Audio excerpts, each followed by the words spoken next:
जननायक जनता party जिंदाबाद। अब मैं प्रार्थना करूंगा, अनुरोध करूंगा हरियाणा प्रदेश के दुष्यंत चौटाला आगे बढ़ो, भावी सीएम जिंदाबाद। की कार्यशैली महान है।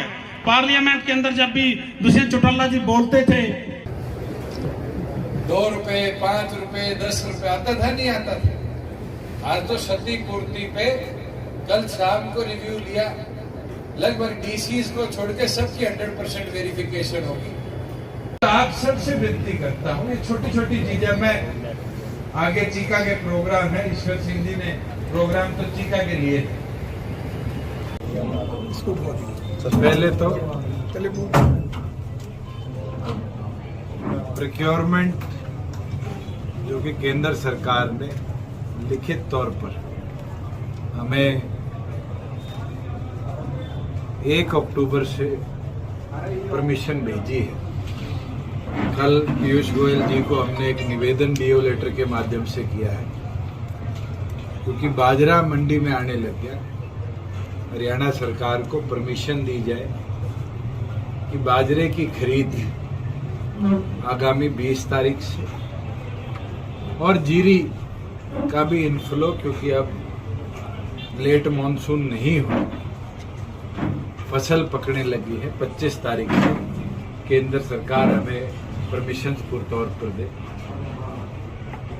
और अगर परमिशन आती है तो हमने एक निवेदन केंद्र सरकार को माननीय रक्षा और गृह मंत्री जी को भेजा था कि इस बार प्रधानमंत्री जी ने ईयर ऑफ मिलेट्स बनाया।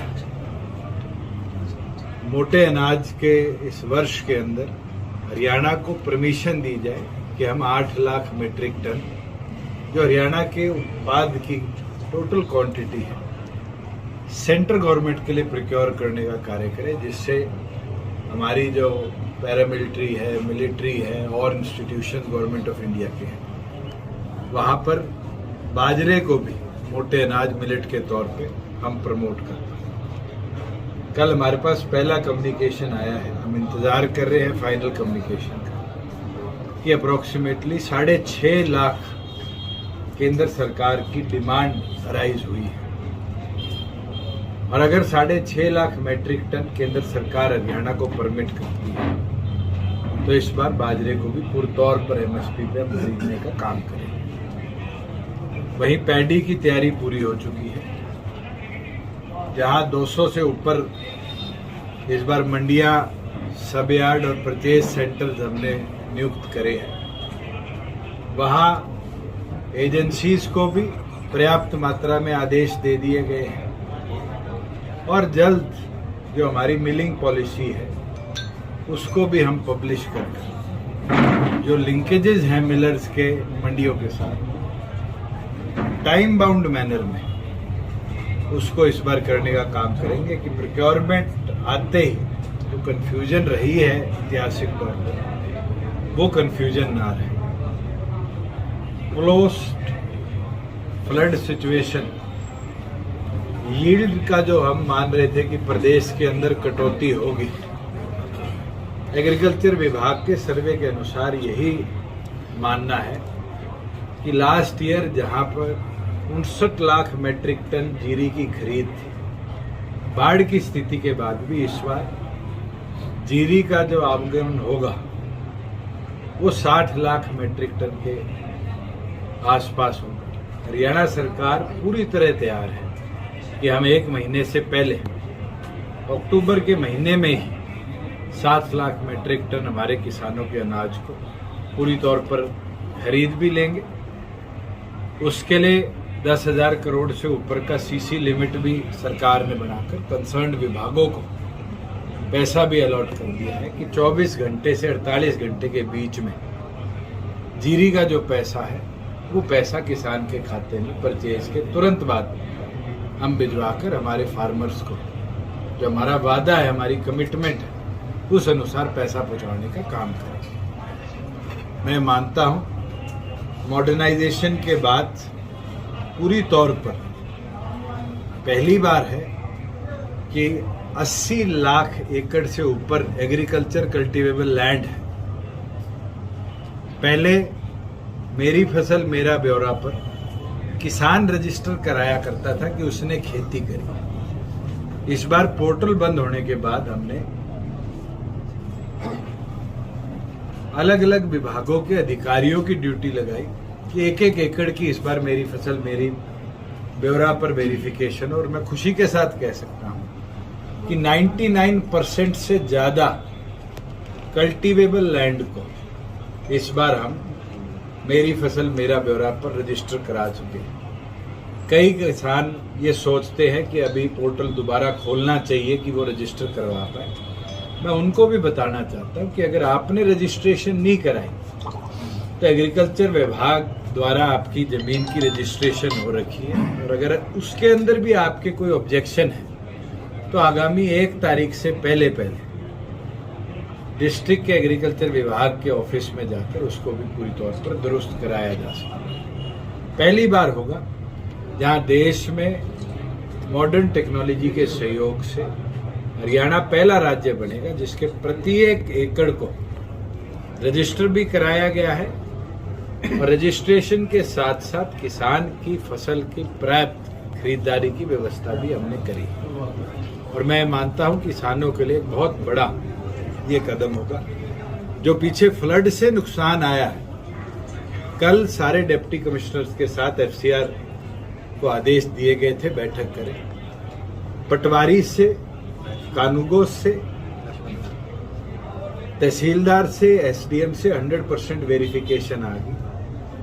कुछ जिलों में डिप्टी कमिश्नर लेवल की वेरिफिकेशन पेंडिंग थी। ये आदेश दिए गए कि कल 12 बजे तक 100% वेरिफिकेशन कर कितना खराबा हुआ है उसका ब्यौरा पूरा पहुंचाया जाए। साथ में करनाल जिले में अकेले में हमारे पास लिखित तौर पर फार्मर्स का इंटीमेशन आया है कि वहां पर यमुना सैंड लोगों के खेतों में इस बाढ़ की वजह से आ गया था। पॉलिसी हमने भेज दी है, पोर्टल खोल दिया है क्षतिपूर्ति का। जैसे जैसे फार्मर क्षतिपूर्ति पे डीसिल्टिंग के लिए रजिस्टर करेंगे, डिप्टी कमिश्नर्स को ये पावर दे दिए कि वो साथ के साथ अप्रूवल भी देते रहे। जहां 3 इंच और 8 इंच तक है, और 8 इंच से ऊपर जो कमेटी है वो साथ के साथ ऑक्शन कराती रहे कि उनकी क्रॉप लॉस की भरपाई भी साथ के साथ हो, और गेहूं की जो अगली फसल की बुआई है उससे पहले उनके खेत पूरी तौर पर दुरुस्त हो जाए। ये पहली बार है हरियाणा के इतिहास में जहां डीसिल्टिंग, किसान के खेत में रेता आ जाता है, उसके लिए भी सरकार ने पॉलिसी बनाकर किसान को फसल खराबे के अंदर 15,000 रुपया प्रति 1 एकड़ जो मुआवजा दिया जाता था उसकी एवज में हिस्सेदारी देने का काम किया है। और मैं मानता हूं जहां 8 इंच रेता है वो किसान अगर 40-50 हजार का भी बेचेगा तो डायरेक्ट उसके इस फसल के नुकसान की भरपाई उस किसान को हम दे पाएंगे। किसानी के लिए ये एक ऐतिहासिक कदम है, और मैं मानता हूं फार्मर्स के जो पीछे 12 जिलों में क्रॉप लॉस हुआ था, सरकार पूरी उसकी भरपाई कर पाएगी। नलकूप भी आप बीच में ऐड करोगे? बिल्कुल। अगर किसी के ट्यूबवेल खराब हुए, किसी का कोई मकान खराब हुआ है, किसी के कोई पशुधन फ्लड के अंदर इफेक्ट हुआ है, स्टेट डिजास्टर की पॉलिसी ऑनलाइन भी अवेलेबल है, डिप्टी कमिश्नर्स को, एसडीएम्स को भी भेजी गई है। हर क्राइटेरिया के कैटेगरी के पैसे वहां पर प्रॉपरली मेंशन्ड है, और हर चीज की भरपाई, इवन कोई नाली किसी की थी जो फ्लड से बहगी है तो इरिगेशन के लिए भी अलग है, कोई सड़क बहगी है तो रोड रीडेवलपमेंट के लिए भी है। और उसके अंदर पीडब्ल्यूडी ने तो स्टेट डिजास्टर विभाग को पहले लिखित में दे दिया है कि 350 करोड़ का सड़कों का नुकसान है, उसमें जो स्टेट डिजास्टर, नेशनल डिजास्टर से पैसा आना है वो दिया जाएगा। बैलेंस स्टेट अपने शेयर से उनको दुरुस्त कराने का काम शुरू कर चुकी है। वहीं किसी का अगर ट्यूबवेल इफेक्टेड हुआ है, क्योंकि बहुत सी जगह जहां पानी ऊंचाई पर था, वहां पर यह देखा गया कि लोगों के मोटरें अंदर ही धंस के रहेगी, तो उसके लिए भी प्रोविजन दिया गया है और उसको भी डिप्टी कमिश्नर लेवल पर ही डिस्पोजल के परमिशन एफसीआर से दे दिए गए हैं। उनका केस अब चंडीगढ़ नहीं जाएगा, डीसी ऑफिस के अंदर ही उन केसेस का निपटारा। सर 25 तारीख को स्थापना दिवस को लेकर तैयारियां की जा रही हैं। बिल्कुल 25 तारीख को सीकर, जहां चौधरी देवीलाल जी सांसद भी बने, इस देश के ऊपर प्रधानमंत्री भी बने, उस पावन धरा पर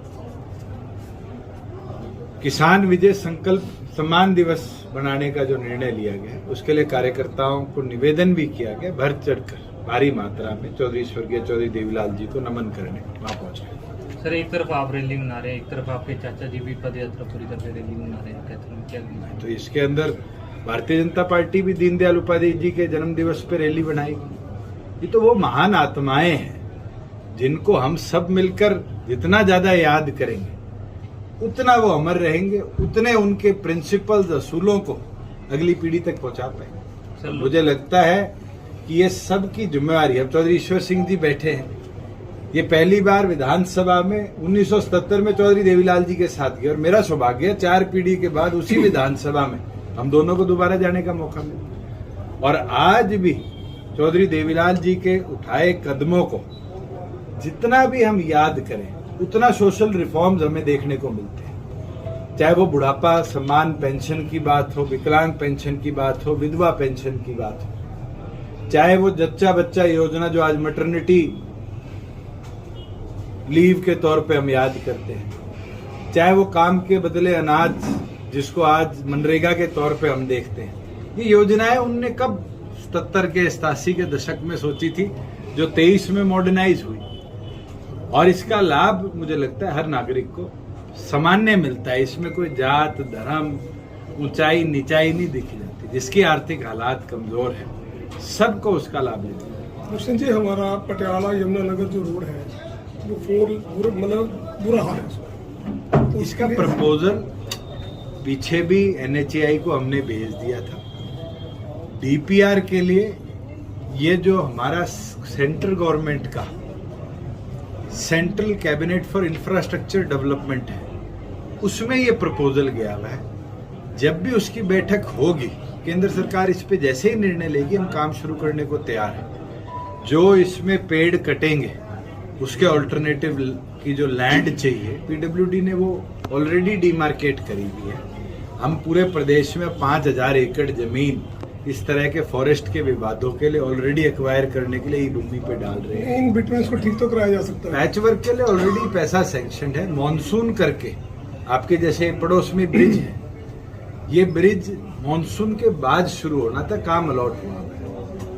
21/9 इसकी तारीख है। मैंने आज आदेश भी दे दिए कि इस हफ्ते इसके काम शुरू किया जाए वर्क अलॉटमेंट के बाद। और जल्द जो ट्रैफिक डाइवर्जन का है, with in 24 hours traffic diversion पूरी तौर पर बना दी जाए कि आम नागरिक को ना नुकसान। वैसे ही जो जो पैचवर्क्स और रीडेवलपमेंट रीकारपेटिंग के काम है, अक्टूबर नवंबर दिसंबर 3 महीनों में पूरे प्रदेश के अंदर ये कार्य पूरे हो जाए। सर, जैसे कि जजपा का कहना है हम 10 की 10 लोकसभा सीटों के लिए कार्य में लगे हुए हैं, तो क्या विधानसभा की 90 सीटों के लिए भी आपकी तैयारी है? मुझे नहीं लगता कि कोई भी संगठन लोकसभा और विधानसभा की जब तैयारी करता है तो अपने प्रदेश के कोई भी हिस्से को छोड़ता है। और पहले दिन से लेकर आज तक हमने सभी सीटों पर संगठन को खड़ा भी किया है, नए लोग जोड़ने का भी काम किया है और संगठन की मजबूती के लिए निरंतर कार्यरत है। आगे अलायंस के अंदर बैठकर डिस्कशंस के बाद निर्णय लिए जाते हैं। वो निर्णय जब होंगे हम पहले भी 11 महीनों के अंदर जब चुनावी मैदान में उतरे थे तो हमने 90 सीटों पर कैंडिडेट उतारे थे और प्रदेश में 17% वोट शेयर और 10 विधायक हमारे जीते थे।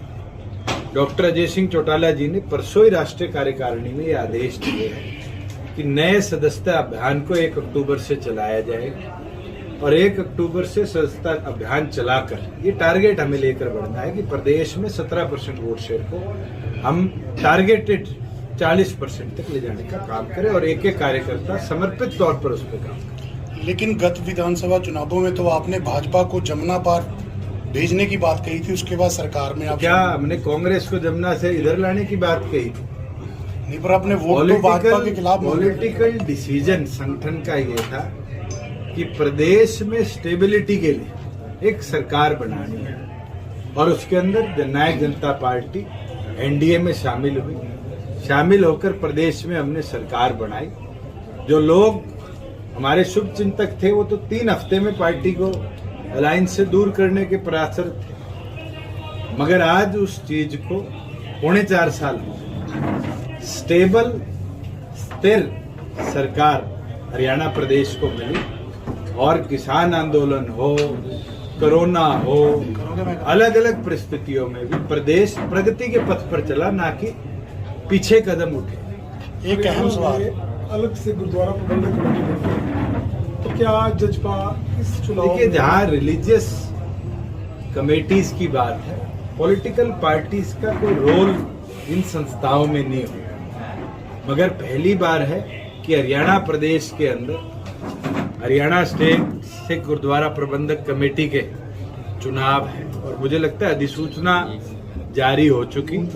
30 तारीख तक वहां वोटों का निर्माण होना है और जैसे जैसे उस पर आगे की कार्रवाई होगी, जो लोग उस कमेटी से जुड़े हुए हैं वो वोट बनवाकर कार्रवाई करेंगे। स्टेट इलेक्शन कमीशन हमारी पूरी तौर पर उसका सहयोग करेगा। आपके पास एक अहम विभाग है एक्साइज एंड टैक्सेशन। पिहोवा और कुरुक्षेत्र 2 ऐसी धर्म नगरियां हैं जिनकी नगर पालिका के हद के अंदर चौधरी ईश्वर सिंह और प्रोफेसर रणधीर सिंह भी इस बात को सेकंड करेंगे कि शराब के ठेके नहीं खुल सकते, मीट मांस की दुकानें नहीं खुल सकती, लेकिन अब सरेआम एक्साइज विभाग मीट मांस की दुकान एक्साइज विभाग का काम नहीं सर, है। शराब के ठेके जहाँ कोई शराब के ठेके एक्साइज प्लान में कोई जगह एलोकेटेड है और एमसी ने उसको परमिट किया हुआ है, इसका निर्णय तो म्युनिसिपल कॉर्पोरेशन ले। नहीं लेकिन सर वो कह रहे हैं एक्साइज विभाग ने एक्चुअली क्या है कि पेवा ड्राई एरिया है, यहाँ शराब नहीं बिक सकती, मतलब म्यूनसिपलिटी। वही बता लेकिन रहा। यहाँ पे आपके सामने जहाँ बैठे हैं, यहाँ पे ठेका खुल गया। अब जब उसको कहा भी गलत खोला है, कहता मेरे पास तो एक्साइज विभाग का लेटर है, एक्साइज डिपार्टमेंट का टेम्परेरी वो ऑथराइजेशन। मेरी तो सुन लो, मैं जो बोल रहा हूँ कि अगर एमसी ने कोई परमिट दिया हुआ है लोकेशन का, कमेटी ने कुछ नहीं दिया जी, एक्साइज विभाग ने दिया है। अब एक्साइज विभाग सिर्फ परमिशन देती है, लोकेशन एलोकेशन लैंड 5 ऐसे इंस्टीट्यूट्स हैं जो देते हैं, जिसमें Gurgaon metropolitan, Faridabad metropolitan, Panchkula metropolitan, Sonipat metropolitan authority देगी, एचएसवीपी देगी, एचएसआईडीसी देगी, ग्राम पंचायत देगी और उसके अंदर एमसी एरिया में एमसीज देगी। उसके उपरांत भी कोई प्राइवेट जगह पे खोलता है और अगर रिस्ट्रिक्टिव एरिया पे तो हम कंसर्न्ड अधिकारियों को आदेश भी दे देंगे कि उस पर एक्शन लिया जाए। प्रशासनिक अधिकारी ये कह रहे हैं कि एक्साइज विभाग की एनओसी है। ड्राई एरिया है। मैं आपको एक ये प्रेस कॉन्फ्रेंस में बैठे हैं, मैं आपको एक चीज, मेरे संज्ञान में मामला आया है, मैं आज कंसर्न डीटीसी की जिम्मेवारी निभा दूंगा, जुरिडिक्शन और ये सारी व्यवस्था को देखते हुए जो कंसर्न एक्शन है, नेसेसरी एक्शन है, वो इस पे ले लिया जाए। सर पेवा में अगर कोई गांव के नाम से अलॉटमेंट, पेवा में अगर कोई कांग्रेस में लगातार गुटबाजी सामने आ रही है, काफी हद तक जा रहे हैं, गद्दे मुक्के तक की। देखिए, कांग्रेस की गुटबाजी कोई आज की और नई नहीं है। इस गुटबाजी ने जो आज कांग्रेस के हालात है बनाने का काम किया है, और अभी तो ये इंडिया अलायंस इनने बना रखा है। मैं ये मानता हूं कि कांग्रेस की गुटबाजी सबसे पहले ना केवल ये संगठन के अंदर और यहाँ, अभी तो उस अलायंस में आपको दिखनी शुरू हो। 3 बैठक हुई है, आने वाले भविष्य में देखो कि भानुमती का कुनबा किस तरह लड़ाई लड़ने का काम।